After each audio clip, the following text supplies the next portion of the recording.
ನಿರಗುಡಿಯ ಮಣ್ಣಿನ ಈ ಪುಣ್ಯ ಹವಮಲ್ಲಿನಾಥನ ಪಾದ ಸೋಕಿದನ್ಯ.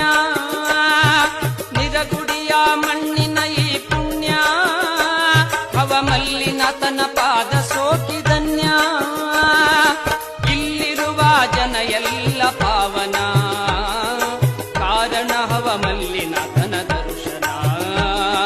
ಕಾರಣ ಹವಮಲ್ಲಿನಾಥನ ದರ್ಶನ. ನಿರಗುಡಿಯ ಮಣ್ಣಿನ ಈ ಪುಣ್ಯ ಹವಮಲ್ಲಿನಾಥನ ಪಾದ ಸೋ